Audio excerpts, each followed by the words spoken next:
இங்க வழக்கம் போல காலையில உங்க ஸ்கூலுக்கு போயிருங்க.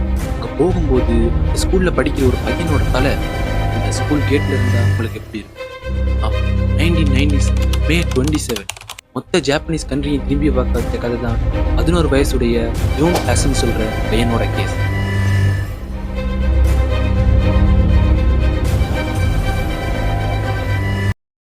மே 27 1997 ஜப்பான்ல இருக்கிற கோபுன்னு சொல்ற இடத்துல டொமாகாக்கா ஹை ஸ்கூல்ல வழக்கம் போல அந்த ஸ்கூலை ஓப்பன் பண்றதுக்காக அந்த ஸ்கூலோட வாட்ச்மேன் அந்த ஸ்கூல்ல வராரு. அப்படி அவர் போகும்போது ஒரு பூனியோட சடலம் கைகால்கள் வெட்டப்பட்ட நிலையில இருக்கிறத அவரு பாக்குறாரு. அதை பார்த்துட்டு என்னடா ஸ்கூலுக்கு போற வழியில இப்படி ஒரு விஷயத்த பாக்குறோமே சொல்லி அதை யோசிச்சு கொண்டே போறாரு. அப்படியே ஸ்கூலுக்கு பக்கத்துல போறாரு.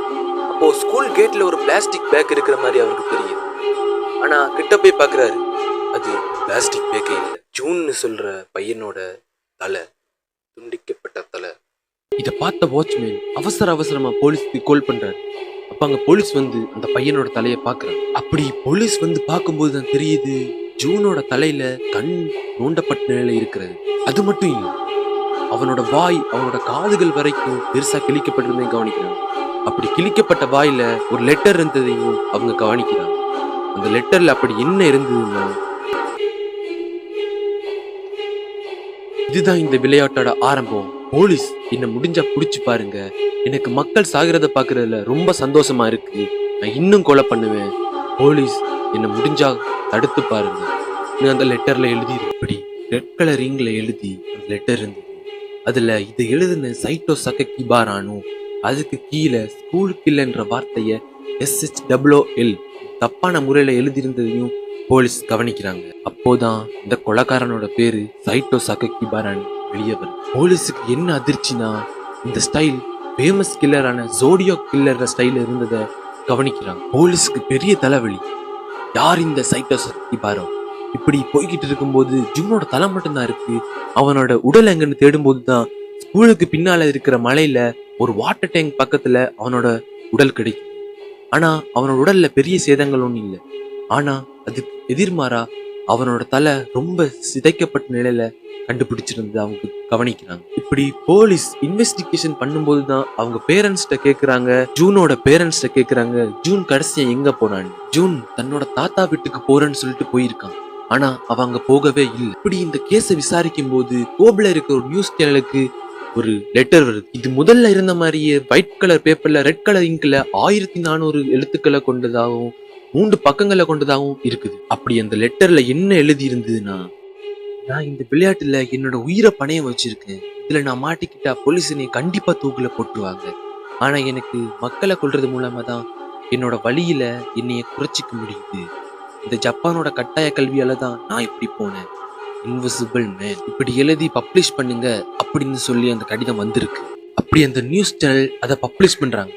ஆனா பப்ளிஷ் பண்ணும்போது தவறுதலா பிரிண்டிங் மிஸ்டேக் ஆயிருது. அதை பார்த்து கோவம் அடைஞ்ச சககிபாரோ அங்க ஒரு லெட்டர் அனுப்புறான் இந்த சேனலுக்கு, என்னோட பேரை நீங்க தப்பா பிரிண்ட் பண்ணியிருக்கீங்க, இப்படி இன்னொரு தடவை பண்ணா நான் ஒரு வாரத்துக்கு 3 கொலை பண்ணுவேன், நான் குழந்தைகளை மட்டும்தான் கொலை பண்ணுவேன்னு நினைச்சீங்கன்னா நீங்க தப்பா நினைச்சிருக்கீங்க அப்படின்னு சொல்லி அங்க லெட்டர் வருது. எழுதி அந்த நியூஸ் சேனலுக்கு லெட்டர் வந்தது. இதை பார்த்த போலீஸ் குழம்பி போயிடுறாங்க. யார் இந்த சககிபாரோன்னு ஒட்டுமொத்த ஜாப்பனீஸ் மக்களும் பயந்து போயிருக்காங்க. இப்படி பயந்து போய் இருக்கிற நேரம் தான் போலீஸ்க்கு ஒரு லீட் கிடைக்குது. அது என்னன்னா, டொமாகாஹா ஸ்கூல்ல படிக்கிற ஒரு பையன் ஜூன் சாகரத்துக்கு முன்னுக்கு ஒரு பையனோட போனதா வந்து போலீஸ் கிட்ட சொல்றான். போலீஸ் அந்த பையனை கூட்டிட்டு வந்து விசாரிக்கிறாங்க. அவன் இந்த கொலையை நான் பண்ணல, இதுக்கும் எனக்கு சம்மந்தம் இல்லை, இது சொல்லாம நான் தான் இந்த கொலையை பண்ணேன். 1997 மே 28 இந்த ஜப்பான் நாட்டைய கதிகலங்க வச்ச சககிபாரா சைட்டோ அரெஸ்ட் பண்றாங்க. சட்டப்படி ஒரு மைனர் கிரைம்ல ஈடுபட்டிருந்தா அவங்கள ஐடென்டிஃபை வெளியே சொல்லக்கூடாது. அதனால போய் ஏன்னு 14 வயசுடைய பையனை அரெஸ்ட் பண்ணியிருக்கோம்னு மீடியால சொல்லப்படுது. அப்படி இவனை பத்தின ஒரு டைரி அவனோட வீட்டுல கிடைக்குது. அதுல இவன் சின்ன வயசுல இருந்து நடந்த எல்லாத்தையும் எழுதியிருக்கான். அதுல அவன் அப்படி என்ன எழுதியிருந்தான்னா, சககிபாரோ அவனோட சின்ன வயசுல இருந்து அவன் பாட்டி கூட தான் வளர்ந்துருக்கு. அவனோட 10 வயசுல அவங்க பாட்டி இறந்து போயிருக்கு. அதனால அவன் பாசத்துக்காக ஏங்கி டிப்ரெஷன் ஆகுறான். அவன் அந்த டிப்ரெஷன்ல இருந்து வெளியே வர எடுத்த பாதை கொலை. ஆரம்பத்துல நத்தைகளை அதோட ஓட்டுக்குள்ள இருந்து வெளியே எடுத்து அது சாகிறத பார்த்து சந்தோஷப்பட்டு இருக்கான். அப்புறம் தவளைகளை வரிசை அணிக்க வச்சு அதுக்கு மேல சைக்கிளை ஏத்தி அது சாகிறத பார்த்து சந்தோஷப்பட்டிருக்கான். இப்படி பண்ணும்போது இவனுக்கு மன நிம்மதி கிடைக்கிறதாவும் எழுதியிருக்கும். இப்படி பண்ணி போர் அடிச்சு போனவன் பூனைகளை கொள்ள ஆரம்பிச்சிருக்கு. இவன் பூனைகளை சாதாரணமா கொள்றது இல்ல, கை கால் தலை தனியா வெட்டி எடுத்து அது சாகிறத பார்த்து ரசிச்சிருக்கான். இப்படி பண்ணி போர் அடிச்சு போனவன் மனுஷங்க மேல அவனோட கொடூர பார்வையை திருப்புறான். February 10, 1997 சுத்தியலால 2 ஸ்கூல் பொண்ணுங்களை தாக்கியிருக்கான். அதிர்ஷ்டவசமா அதுல 2 பேரும் தப்பிச்சிருக்காங்க. March 16 அதே மாதிரி இந்த முறையும் 2 கேர்ள்ஸ தாக்கியிருக்கான். ஆனா அதுல ஒரு ஆள் ஒரு வாரத்துல இறந்து போறான். இப்படி மனுஷங்களை கொல்றது ஈஸியா இருந்ததாகவும் அவனுக்கு நிம்மதி கிடைச்சாகவும் அவனோட டைரியில எழுதியிருக்கு. அவனோட டைரியில பொம்மிட்டோக்கோன்னு சொல்ற கடவுளுக்கு நன்றி சொல்லியிருக்கான். அப்படி ஒரு கடவுள் ஜப்பான்ல இல்லவே இல்ல. அப்படி ஒரு வார்த்தைக்கு ஜாப்பனீஸ்ல அர்த்தமும் இல்லை. அப்புறம் போலீஸ் ஜூனை எப்படி கொன்னன்னு அவன்கிட்ட கேக்குறாங்க. அதுக்கு அவன் சொன்ன பதில பார்த்து போலீஸ் மட்டும் இல்லாம ஒட்டுமொத்த ஜப்பானிய மக்களும் கதி கலங்கி போறாங்க. அப்படி அவன் சொன்னது என்னன்னா, இந்த ஜூன்னு சொல்ற பையன் சககிபாராவுக்கு நெய்பர் தான். அதனால சககிபாரா மேல ஜூனுக்கு நல்ல ஒரு நட்பு இருந்தது. ஜூனை பத்தியும் சககிபாராவுக்கு நல்லாவே தெரியும். May 24, 1997 சககிபாராவுக்கு ஜூனுக்கு டேட்டில் பிடிக்கும் நல்லாவே தெரியும்.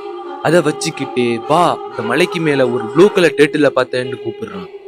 ஜூன் பண்ண தப்பு என்னன்னா சககிபாரா கூட போறேன்னு யாருக்கிட்டையும் சொல்லாம போனது. அப்படி ஜூன் போகும்போது சககிபாரா சொன்ன இடம் வந்துட்டுன்னு ஜூன் ப்ளூ டேட்டில் எங்கன்னு தேடிக்கிட்டு இருக்கும் போது சககிபாரா திடீர்னு அவன் கொண்டு வந்த சுத்திலால ஜூனோட தலையில பல தடவைகள் அடிச்சு ஜூனை கொன்னு. சககிபாரா ஜூனை கொல்லும் போது அவனுக்கு நிம்மதியா இருந்ததாகவும் அது ஒரு புது எக்ஸ்பீரியன்ஸை கொடுத்ததாகவும் சொல்லியிருக்கான். அவ இத ரொம்ப என்ஜாய் பண்ணியிருக்கணும் சொல்லியிருக்கு. அப்படி கொலை பண்ணிட்டு அங்க இருந்த ஒரு பழைய டிவி ஸ்டேஷன்ல ஜூனோட உடம்ப ஒளிச்சு வச்சிரு.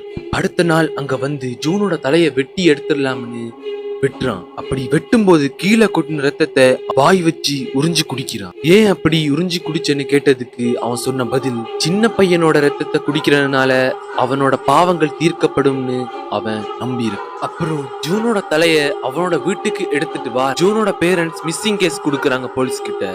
இது சககிபாராக்கு தெரிய வருது. இது தெரிஞ்சுக்கிட்ட அவன் ஜூனோட தலைய ஸ்கூல்ல வச்சிடலாம்னு ஐடியா பண்ண. ஆனா சாதாரணமா வச்சா நம்ம மேல பயம் இருக்காதுன்னு ஆரம்பத்துல சொன்ன மாதிரியே ஜூனோட வாயில அந்த லெட்டரை வச்சு May 27, 1997 ஸ்கூல் கேட்டுல கொண்டு போய் வைக்கிறான். ஜூனை கொலை பண்ணது May 24, ஆனா ஸ்கூல் கேட்ல வச்சது May 27. ஜூனோட தலைய அப்ராக்சிமேட்லி 2 days என்ன பண்ணன்னு கேட்டதுக்கு அவன் சொன்ன பதில், அவனோட தலைய வச்சு நான் வீட்டுல சும்மா விளையாடுனேன்னு கூலா சொல்லியிருக்கு. இவன் சொன்ன வாக்கு மூலத்தை ஜாப்பனீஸ் போலீஸ் மட்டும் இல்ல, ஜாப்பனீஸ் நாடே இத கேட்டு நடுநடுங்கி போய். இவன் பண்ண எல்லா குற்றங்களையும் ஒத்துக்கிட்டாலும் இவன் மைனர்ன்றதால ஜப்பான் கவர்மெண்ட் இவனை ஜூனியர் ஹோம்ல போட்டுடுறாங்க. அப்படி போட்டு இவன் 7 வருஷத்திலே வெளியே வந்துடுறான். May 11, 2004 இவனை ரிலீஸ் பண்றாங்க. ஆனா இவன் இப்பயும் போலீஸ் கண்ட்ரோல்ல தான் இருக்கு. நான் இதுல ஜோடியோ கில்லர்னு ஒருத்தரை மென்ஷன் பண்ணியிருப்பேன். உங்களோட சப்போர்ட் இருந்ததுன்னா கண்டிப்பா ஜோடியோ கில்லரை பத்தி ஒரு வீடியோ பண்ணலாம். இந்த வீடியோல என்னோட பிரசன்டேஷன் உங்களுக்கு பிடிச்சிருந்ததுன்னா லைக் அண்ட் சப்ஸ்கிரைப் மறக்காம பண்ணிருங்க. தேங்க்யூ ஃபார் வாட்சிங். அடுத்த வீடியோல மீட் பண்ணலாம்.